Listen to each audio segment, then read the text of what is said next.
and like a sexy little minx, she apologises and asks if there's any way she can possibly repay me. Apparently men have a sexual fantasy once every 7 seconds. That's a lot, isn't it? Especially for something that doesn't happen that much. Like, how often do they live in that fantasy? But like spending all your time thinking about a delivery order arriving on time. Do you know what I mean? No, those guys and girls at delivery are actually quite punctual. I just can think of a funny reference to go there. I'm sorry, that was very cheap. Much like delivery's great quality service, actually.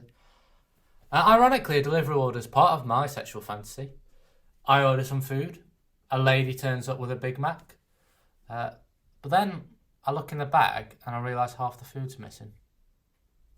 Hang on, has she had some of my food? I'm thinking. I look at her and like a sexy little minx, she apologises and asks if there's any way she can possibly repay me.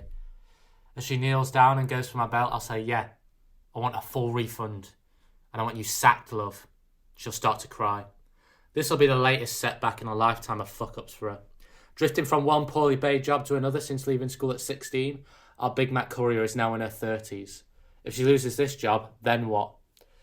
Now to some, this might seem like a straightforward tale of personal responsibility that's been abdicated. Maybe she should have tried harder in school, gone to university, got a better job. And also, she's eating the customer's food. That's her fault and her fault alone. Why should we feel any sympathy for her whatsoever? Or what if I told you that she's not taken that food for herself? What if I told you that she's taken my Big Mac to share between her 2 kids? What if I told you that she's a single mum and that the money she earns from this job isn't enough to sustain them, and that her kids go hungry every day, so hungry that they can't even concentrate in school, and that the effects of this will compound over time, not just affecting them academically but mentally as well? All right, Eric, all right, calm down, calm yourself down. That's awful for the kids, but surely it's still her fault. Well, what if I told you that growing up, she was the victim of the very same economic oppression that is now condemning her kids to a lifetime of poverty?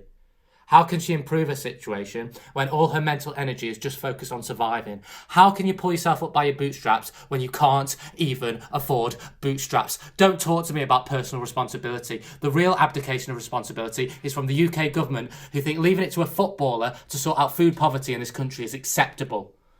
So she tells me this story and I'm horrified. I tell her to, you know what, take the food, take it all. And I go into my kitchen and I get food from the fridge and the cupboards and I give it all to her in a suitable bag to carry it all in. We can't have her just walking down the street like that. And when she's gone, I think about what I almost just did.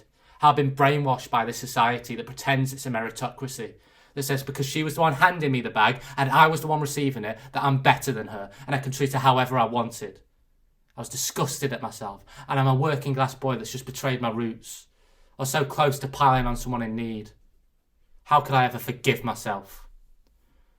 And that's when I realised the final twist in this tale.